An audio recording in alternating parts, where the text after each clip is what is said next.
Hello, my name is Clifton Brown, staff writer with the Baltimore Ravens.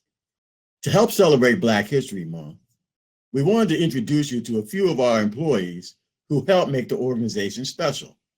And I'm with two of those people today, Deandra Duggans, Director of Advertising and Branding, and Brandon Etheridge, the Ravens General Counsel.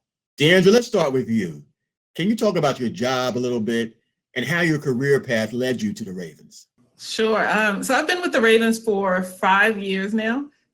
In my job function, I do all of the marketing planning, media buying for our initiatives and events that relate to marketing, ticketing, a little bit of digital broadcast initiatives, community relations, so on and so forth. So that's the long or the short version of what I do for my job. But I actually, as far as how I got to the Ravens and started my career, I actually did not know that I wanted to work in sports. When I was coming out of high school, I really didn't even know that there was a career path in sports, to be honest.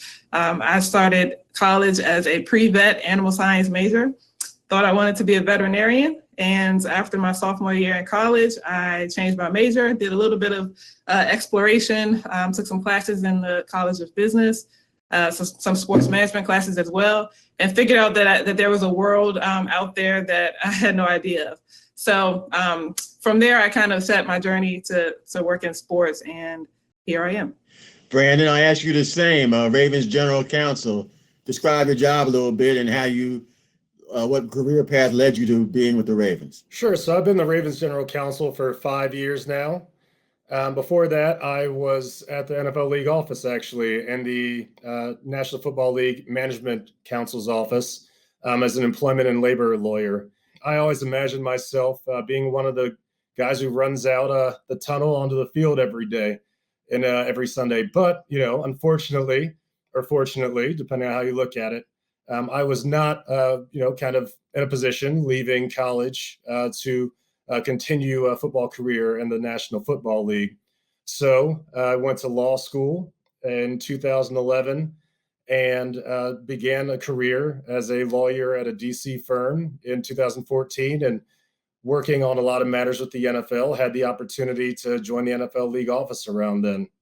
So as Ravens General Counsel, I'm the chief legal officer and risk management professional with the Ravens. I'm responsible for all legal matters involving the Ravens Foundation, and our operation of M&T Bank Stadium. Now, we all know that young people and even some people who have started their careers dream of working at an organization like the Ravens, yet they always don't see a lot of minorities and women working in the positions that you guys have been able to obtain. What encouragement would you offer to a young person or a person who's just starting their career, even wanting to switch careers, to help them get to the place where you guys are? I tell them to really have just a level of perseverance about them. It took me 15 years to get here. So, and my path wasn't necessarily a straight one. I took a lot of different opportunities in other companies, other organizations, just to build up my skill set. And I can definitely identify with a lot of people who may feel discouraged or intimidated, so to speak, when they don't see, people who look like them in the rooms when they're interviewing. That was the case for me a lot of times in my career. I would be one of one, or one of three in a room full of 25 or so people, and sometimes that could make you feel like that space is not for you. It could make you just not feel welcome. So I would say definitely just continue to pursue your dreams, continue to persevere, and when you do get that opportunity, be excellent in that opportunity, and make sure that you are paving a good path for the people that come behind you. Yeah, Brandon, I guess I asked you a similar question. You talked about dreaming of being one of the guys coming out of the tunnel. When did you decide you were going to make that change, that you weren't going to be one of the people running out of the tunnel, but, okay, I'm going to find a way to be around the game? Well, I think that's why, representation is so important. I think that's why people hear stories like yours, Cliff, and Deandra's and mine, and countless other African Americans who work on the business side of sports, whether that's in the NFL or NBA or MLB.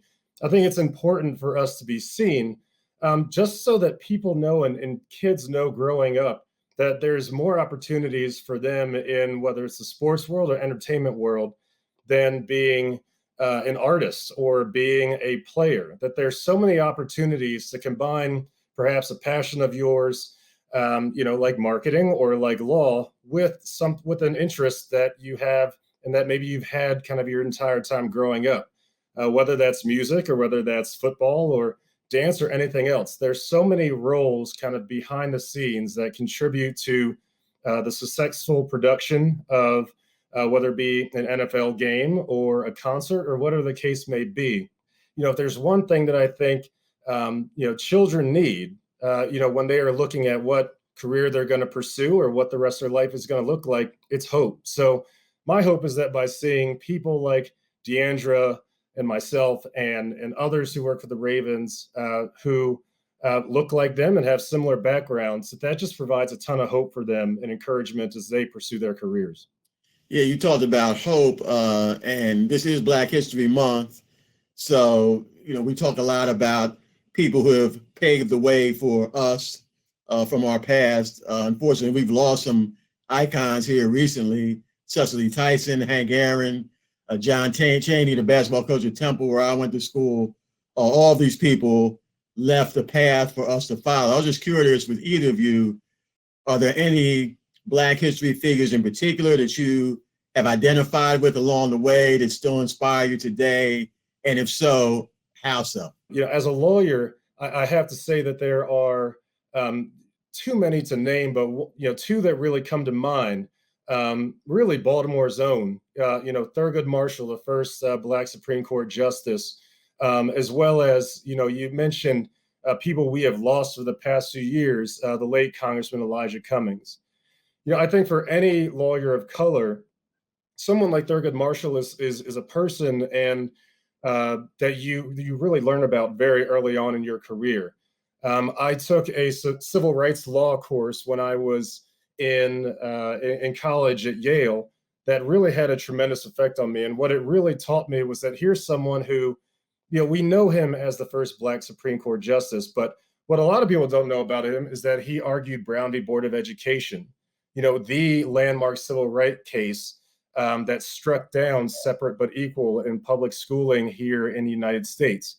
And even before that, having spent an entire career, spanning 25 years, traveling across the country to fight for justice and equality under law, using law, and often going and not just explaining to courts and to judges what the law is, but what the law should be and who we should be as a people and what the standards under the law should be and how we apply that equally to everyone so that everyone can have and enjoy equality and justice under the law. I think as a young lawyer of color, his struggle, his dedication to justice really had a huge impact on me.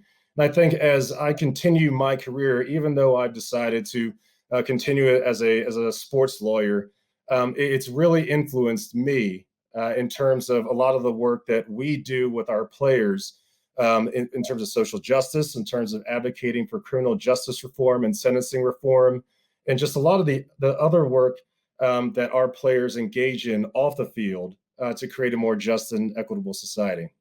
When I think of people who inspire me, I have many that I could probably pull from, but one that comes to mind immediately for me is Shirley Chisholm. She's a politician, an educator, the first Black woman elected to Congress, and the first woman and African American to run for president, which is seriously inspiring, especially in the times that she did so. But she ran on the platform Unbought and Unbossed, and she's credited with one of my favorite quotes that I usually put everywhere. So it's in my office back at the Under Armour Performance Center. But she said, if they don't give you a seat at the table, bring a folding chair. She's the epitome of standing in your truth, being unapologetic, and taking no mess, basically. So I kind of look to her for inspiration, just to be who I truly am, and to stand in and own my genius, and to just be excellent. So that's one of the people who inspire me. I want to talk a little bit about the past year.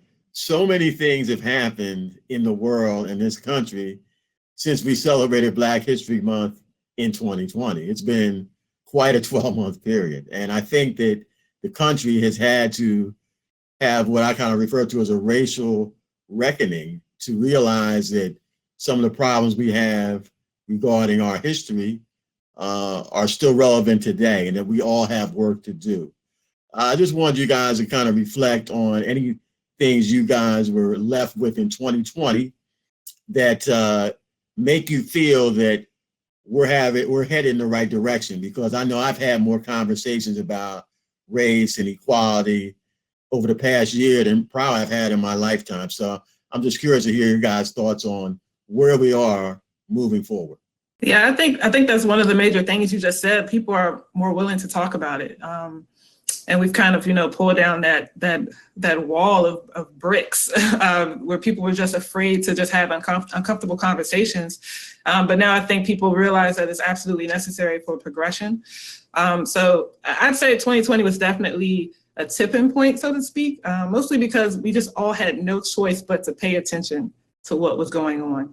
And it forced us and so many sports organizations to just understand or try to understand what our role in society as a sports entity is, how we can use our platform to make a difference, how our players can use their voices to make a difference, and how we can just no longer be silent. So I'm encouraged as we cruise along. I'm sure that there are better times to come. I know that it won't necessarily be easy. I know that as an organization, we're going to have some missteps along the way. We won't get everything right.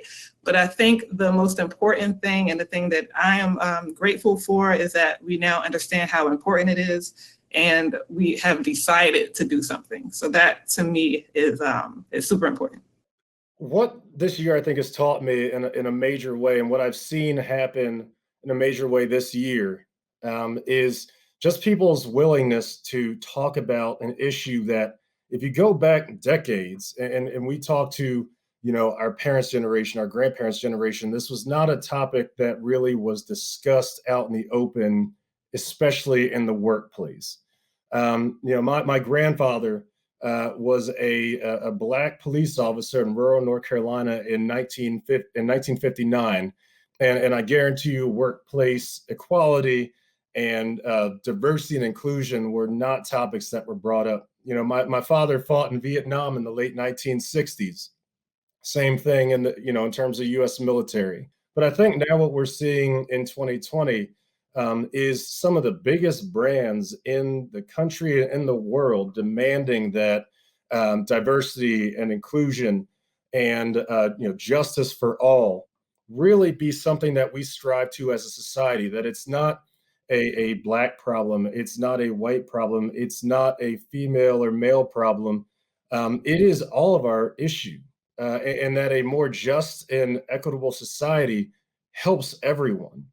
And I think that whether you're the NFL, you're the Ravens, your other big companies across the country, across the world, consumers, fans, others who use your product, people who believe in you, people who support you, they are demanding to see change too. And they're demanding to see, what are you doing to increase diversity and inclusion? I'm excited for what we're going to see in 2021 and in future years, because it really just seems like there is now this real groundswell in society to really address these issues and open doors for everyone. Wow. Well, I'm very optimistic myself moving forward.